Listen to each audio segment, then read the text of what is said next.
살아있는 시대 탄생 리조토 책을 읽고 우리 함께 나눠보려고 준비를 해봤습니다. 여기서 표상 이야기 많이 해요. 신표상이 형성되는 과정 자체를 설명해주기 때문에 표상이라는 것은 베레스와 조셉에 의하면은 의식안의 상징, 이미지, 환상, 사고, 감정 또 행동을 이렇게 불러일으킬 수 있는 무의식에 자리 잡고 있는 조직이라는 거죠. 내 안에 어떤 표상이 가지고 있느냐에 따라서 어떤 행동과 사고와 이미지와 환상을 띄울 수 있겠다라고 하는 거죠. 근데 이제 표상을 만드는 과정 전체는 우리가 표상을 만들면서 이것이 살아 움직이고 이런 게 인생 전체를 굉장히 활력 있고 생생하게 느낄 수 있게 하는 것이 이제 표상의 역할이다라고 합니다. 오늘 자리에 있었던 것이 이제 신에 관한 질문들과 그 뒤에는 바로 가족에 관한 질문 사항들을 부록에 있는 걸 제가 정리를 해서 이렇게 자료를 드렸어요. 그래서 이제 여유가 있으실 때 거기 질의에 응답을 해보시고 과연 이제 신표상이 어디에 원천을 두고 있는지를 같이 이제 좀 찾아보면은 좋은 시간이 될 것 같습니다. 그래서 오늘 이제 신표상을 그렸잖아요. 이 책에서도 4가지 사례를 이제 가지고 옵니다. 4가지 사례가 있는데 오늘 이제 3가지 정도 소개를 좀 해드리면서 어떤 표상이 신표상으로 자리 잡고 있는지를 좀 설명을 해드릴 수 있을 것 같아요. 네. 그래서 질문은 신표상은 어떻게 형성되는가 해서 4가지 이제 목차를 가지고 왔는데 프로이트는 아버지의 원상의 대체물로서 신표상이 형성된다. 위니캇은 생애 초기에 엄마와 반영되는 눈마주춤이 어땠는지에 따라서 신표상이 형성된다. 리조토는 더 나아가서 우리가 순간순간 지배적인 정서의 기억이 우리의 신표상을 만들고 좀 더 나아가서 개념적인 중립으로 인해서 주관의 경험이 객관적인 어떤 신을 만나서 또 어떤 정교화가 이루어진다라고 이제 정리를 해볼 수 있습니다. 자, 아버지 원상의 대체물로서 이제 표상인데 대상 표상이라는 개념은 프로이트가 먼저 이야기를 했대요. 근데 이 대상에 대한 표상을 가지고 있는 그 어떤 메커니즘 중심에는 융이 이야기하는 원상, 집단 무의식 같이 원상이 있는 어떤 지점이 지금 나에게 표상으로 작용하고 있다라는 이야기를 같이 하는데 창세기 1장 27절에 보면은 하나님이 자기 형상, 곧 하나님의 형상대로 사람을 창조하시되라는 이제 말씀이 있어요. 이 말씀을 착안해서 프로이트는 일상생활에서의 정신병리학이라는 이 저서를 통해서 인간이 자신 안에서 스스로 신을 창조했다라고 이제 주장합니다. 신이 갑자기 더더덧 나오는 게 아니라 자기 각자의 마음에 있는 것들이 이제 신 표상을 만든다라고 얘기합니다. 이 이론적 어떤 이론화한 것이 오이디푸스 컴플렉스입니다. 오이디푸스 때 아버지를 어떻게 경험했느냐에 따라서 아버지 상이 신표상으로 된다라고 이야기합니다. 네, 그래서 신이 아이가 갖는 아버지에 대한 이미지다라고 이제 설명을 하게 됩니다. 자, 토템과 터부에서 인간의 이런 형상, 이런 원상에 대해서 굉장히 고민을 많이 했는데 프로이트가 토템과 터부에서 설명을 해주죠.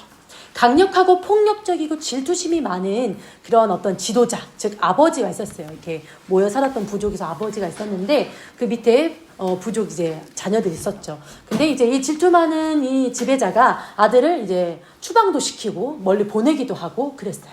근데 멀리 갔더니 인디언 부족의 어떤 추방인들이 아버지를 닮고 싶은 저 강력한 힘을 닮고 싶지만 또한 그것에 대한 증오감, 2가지 마음인 양가 감정이 있었어요. 그래서 추방당한 형제들이 돌아와서 아버지를 살해하고 그리고 아버지의 시체를 나누어 먹었다. 여기에서 우리가 갖게 되는 어떤 알아야 되는 부분은 아버지를 살해한 이런 양가 감정이 아버지의 시체를 나눠 먹으면서 아버지의 힘을 동일시를 해요. 같이 나눠 먹으면서 힘을 획득하는 거죠. 아버지가 돌아가셨는데 죽으면 물질이 돌아가면 이 모든 것이 정리될 줄 알았는데 영혼 불멸설이라고 죽었지만 육체는 죽었지만 영혼이 불멸하면서 언젠가 이런 범죄를 저지른 아들에게 해를 가할 거다라는 설이 돌죠. 그래서 아들들은 공포, 계셨을 때보다 훨씬 더 그 표상으로서 상상으로서의 공포가 굉장히 커져요. 그래서 살아생전의 아버지를 상징하는 그 동물의 토템을 해서 아버지를 대체하게 됩니다. 그로 인해서 이 자신들의 어떤 범죄 행위를 의뢰 행위를 통해서 제사를 드리면서 아버지의 영을 기리게 된다는 거죠. 그로 인해서 죄책감에 의해서 자신들의 범죄에 대해서 상기시키고 아버지에 대해서 기억하는 이런 사회 조직, 어떤 이때부터 종교가 이제 생기게 되는 겁니다. 토템이 된 이 상, 독수리, 요새, 이 상, 아버지에 대한 원상이 그 부족민에 계속 다음 세대로 전가되고 전승된다는 거죠. 그래서 원초적 아버지를 살해한 것, 그리고 살해했을 때 얻었던 공포와 죄책감, 이런 것들의 어떤 원상들이 마음속에 보존되어서 잠재기로 있다가 이제 남아에게 전수된다. 그것이 대대로 원형에 의한 신이다. 이렇게 신표상이 만들어진다라고 설명을 합니다. 이에 이제 이어서 이제 모세와 이제 우리 이스라엘 백성에게 신 표상이 어떻게 전승됐는지를 설명을 해요. 프루이트가. 자, 신이라는 거, 이스라엘 백성들이 지금 갖고 있는 이 신의 표상은 모세의 유일신에 대한 관념이다. 모세가 신에 대해 전하는 말에 의해서 백성들은 야훼 신이라는 이미지가 형성이 된다라고 얘기를 합니다. 이 구두로 모세가 만난 신에 대한 이야기를 했는데 이제 백성들이 그 모세가 만난 신을 이제 형상을 한다는 거죠. 그래서 여기서 중요한 것은 모세의 신에 대한 관념이 중요했더라. 실제 신이 아닌 그가 만난 신이 지금 전승되고 있다라는 것을 프루이트는 계속해서 설명을 합니다. 그래서 신이란 건 새로운 것이 아니라 어떤 시족에 있었던 어떤 신화가 부활하는 것뿐이다라고 이제 이야기를 하게 됩니다. 그래서 이제 새로운 신의 상이 필요해라는 이제 주제를 가지고 연구를 하다가 17세기 악마 신경증이라는 그 논문을 발표를 하죠. 그래서 그 안에서는 아버지 표상에 대한 양가 감정 중에 하나의 측면이 악마 표상이다라고 이제 프루이트가 주장하게 됩니다. 자, 인자하고 의롭고 배우고 싶고 동경하고 동일시하고 싶은 신이고 반대로 아버지 것을 탐하고 싶고 갖고 싶고 근데 안 되는 그 금기 때문에 두렵고 공포스럽고 굉장히 불평한 적대적인 태도가 거기서부터 올라오는 것이 사탄 악마의 형상이다라고 이제 이야기를 합니다. 그래서 악마는 아버지 한쪽 부분을 복제하는 것이며 어떤 개체물이다라고 프루이트가 설명합니다. 자, 불가사의한 신이라는 주제를 가지고 이제 신표상 한번 살펴보려 하는데 데니엘 밀러라는 사람에게 신을 그려보세요 했더니 우리 책 표지에 있는 그 그림을 딱 그렸어요. 그러면서 신이라는 그분은 매우 지혜롭고 인간의 비인간성을 슬퍼하시는 분이고 인내심이 많으시고 인류의 고통에 대해 민감하십니다. 굉장히 이성화하고 전지전능한 신에 대해서 고백하면서 그림을 그려요. 근데 이 그림의 특징은 무엇일까? 털이 많고 선이 굵고 굉장히 강렬하고 굉장히 강한 인상이라는 거죠. 프로이트 입장에서 이제 형상을 보면은 아버지의 상이 굉장히 강력하고 굉장히 권위적이셨던 아버지가 지금 신표상으로 자리하고 있다라고 봅니다. 그래서 신표상 분석해봤더니 리즈토가 이 사람은 아버지 표상에서부터 이 신표상이 유래된 것 같아요. 의식 수준에서는 자비롭고 벌하지도 않고 사랑만 할 수 있는데 이거는 하나의 방어다. 방어적으로 이상화시키고 있는 것이다라고 이제 분석을 합니다. 살펴보자면 아버지는 집안에서 굉장히 유일한 어떤 자기 주장성을 가지셨던 아버지셨어요. 굉장히 강력하게 이제 경험됐었죠. 그래서 아버지와 가까이 느껴본 적이 없어요. 신에 대한 고백, 친밀감을 못 느끼겠어요라고 이제 지금 대체되고 있고 아버지에게는 아무것도 부탁하지 않아요. 나는 신께 의지하지 않습니다라고 이렇게 아버지 상이 그대로 신의 형상으로 대체하고 있습니다. 보면은 기대에 미치지 못할 것 같을 때 그냥 기대에 미치지 못한 게 좌절 수준이 아니라 완전 멸절공포처럼 어마어마한 공포를 갖게 됐다라는 거죠. 마치 아버지가 자신을 없애버릴 것 같았다. 그래서 아버지께 더욱 순종했고 그렇다 보면은 아버지는 좀 더 많이 권위를 갖게 되고 이런 권위적이고 굉장히 굴림적인 아버지의 상이 아주 고착되어 있는 형태라는 거죠.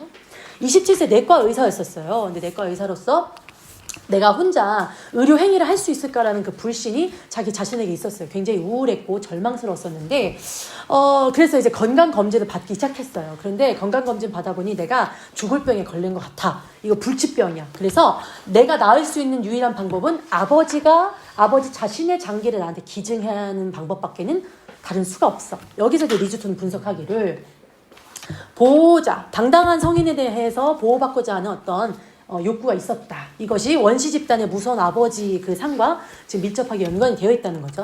아버지를 동일시하려고 여러 가지 이제 뭔가 추구를 하지만 아버지와 경쟁하는 것처럼 보이고 그것이 잠재적 파괴성에 대한 두려움을 갖게 되면서 억제하게 된다라고 하는 거죠.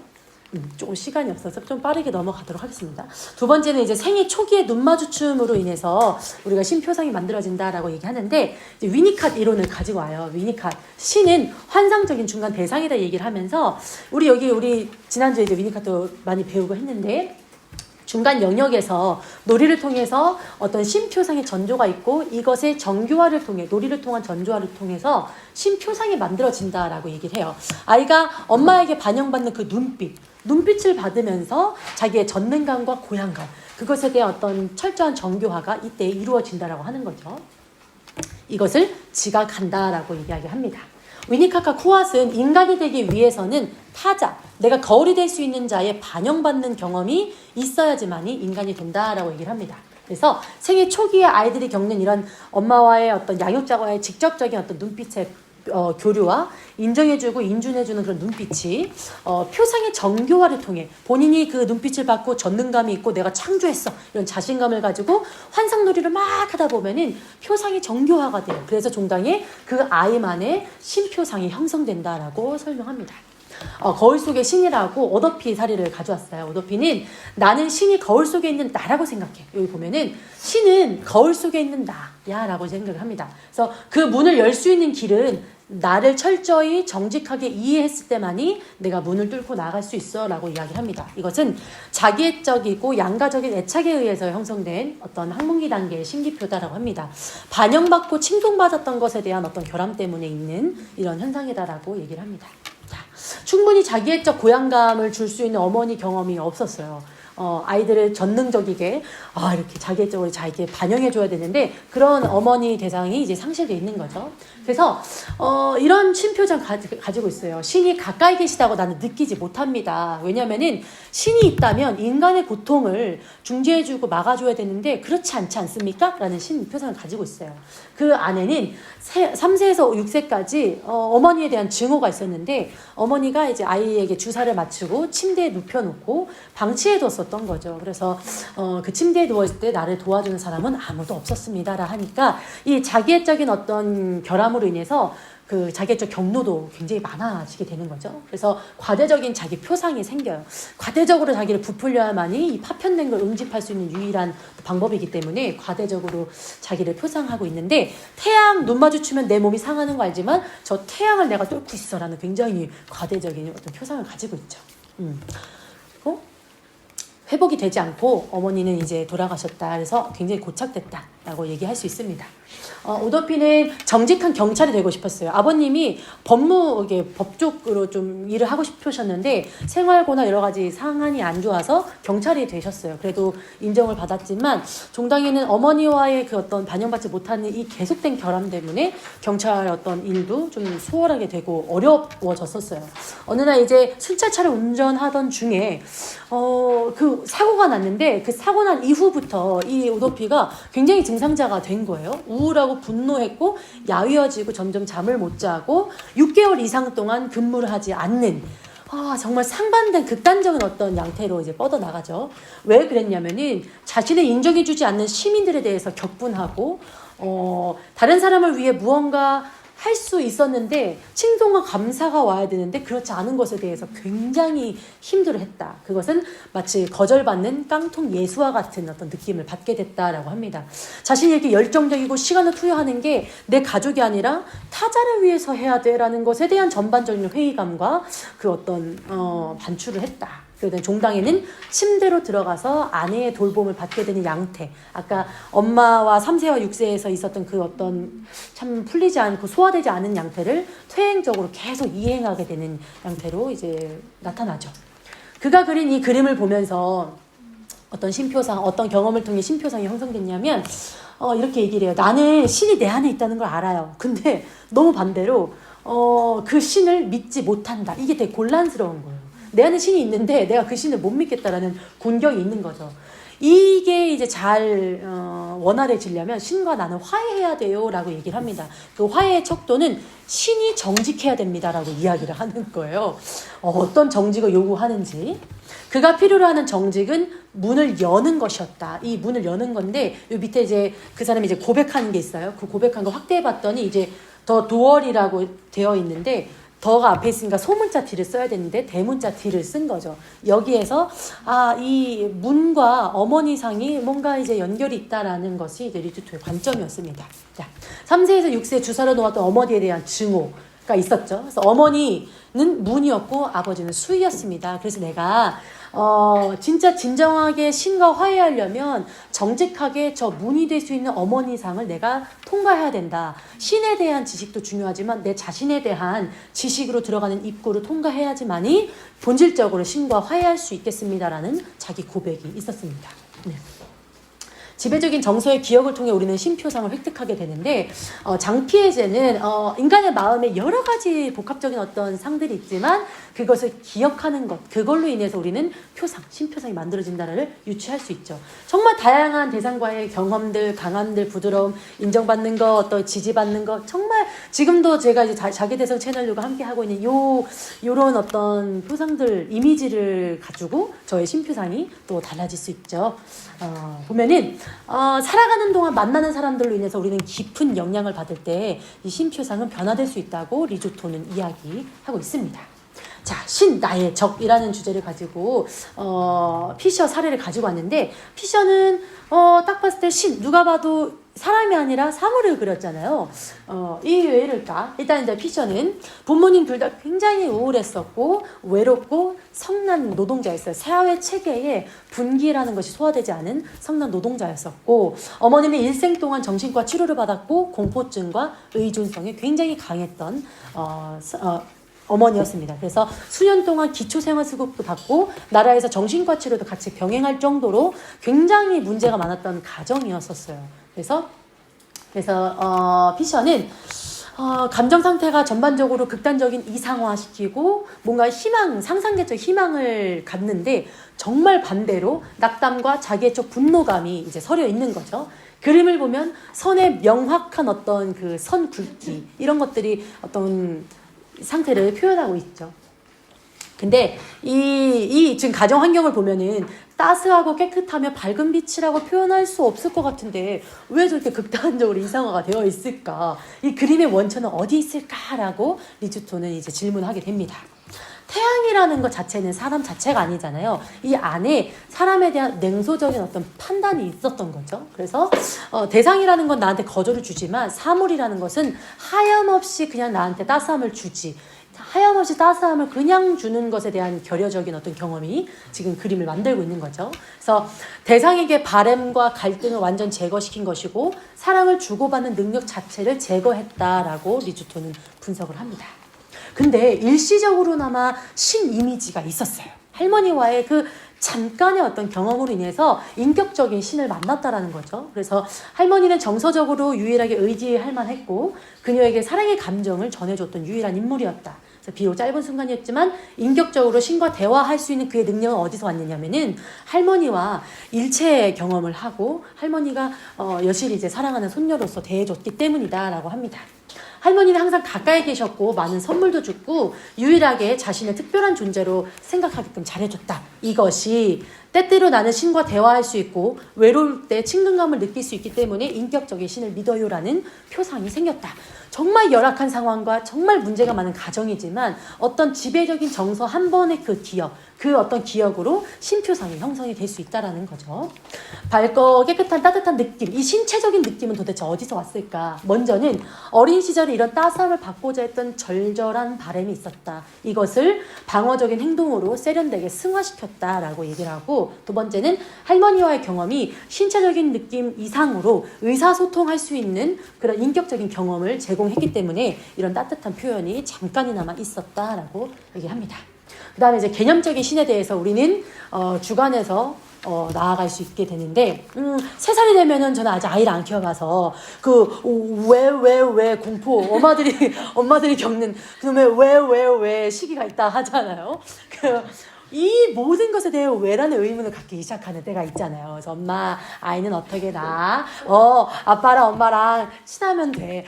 왜 친한데 왜가 나와도 왜라는 질문을 계속 가다가 하늘에서 떨어졌어. 에이, 하나님이 졌어. 이렇게 뭔가 더욱더 부모보다 전지전능한 존재가 있다라는 것이 아이들한테 약간 충격적으로 다가온다는 거죠. 왜라는 질문을 통해서.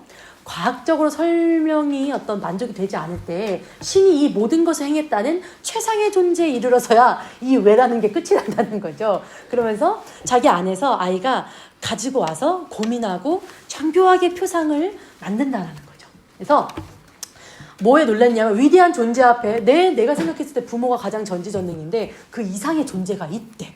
근데 왜 보이지 않는데 이게 뭘까? 이런 반추하고 깊은 생각을 하게 되는 정신성이 생기게 되는 어떤 주관의 경험과 주관의 감각과 환상을 뛰어넘어 중립의 개념적인 신을 맞이했을 때 우리는 또 표상할 수 있다라고 하는 거죠.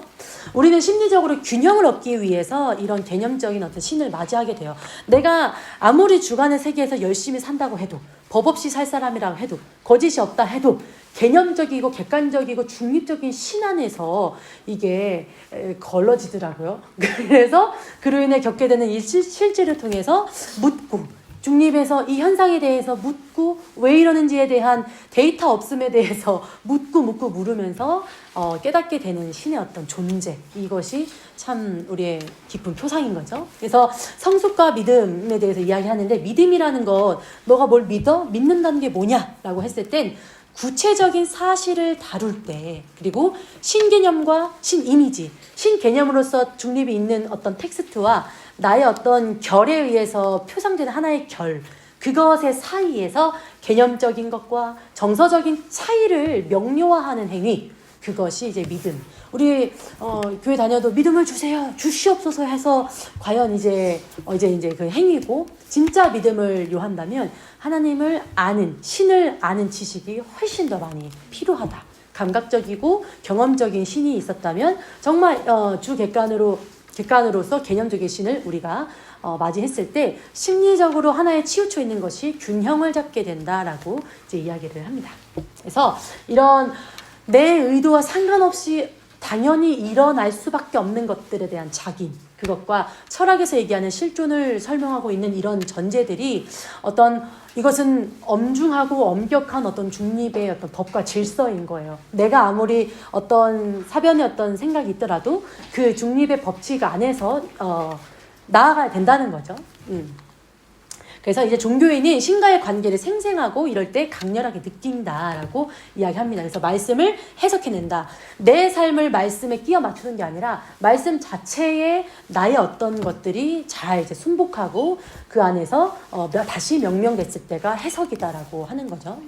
그래서 그것이 발달의 본질이다라고 하는 것이에요. 그래서 우리가 극복한다. 그냥 내가 이걸 했는데 저걸 했어 수준이 아니라 그 이전의 전 단계에서 완전히 전복될 수 있게 되는 지점은 이 개념의 신을 사고하면서 고민하고 나를 정죄하고 조절하는 능력이 있을 때 우리는 극복하며 전 단계를 드디어 능가하게 되는 것이다라고 합니다. 결론으로는 우리 사람들이 대상을 향해서 동경하고 또 두려워하고 한계를 느끼고 고통스러운 실망감을 느낄 때 이것을 조절하고 나를 유지하기 위해서, 나의 어떤 이런 것들을 완화하기 위해서 끊임없이 새로운 신표상을 만들어낼 것이다 라고 얘기를 합니다. 그래서 내 상상력, 그리고 원망과 두려움, 이런 것들이 형성, 변형, 고양, 악마화나 신성화되면서 신들은 계속해서 창조될 것이다 라고 얘기합니다. 어느 것에 고착되고 원형으로 있는 것이 아니라 지금 또한도 오늘의 책을 통해서 신표상은 달라지고 있다라고 말씀드리고 싶습니다. 네, 감사합니다.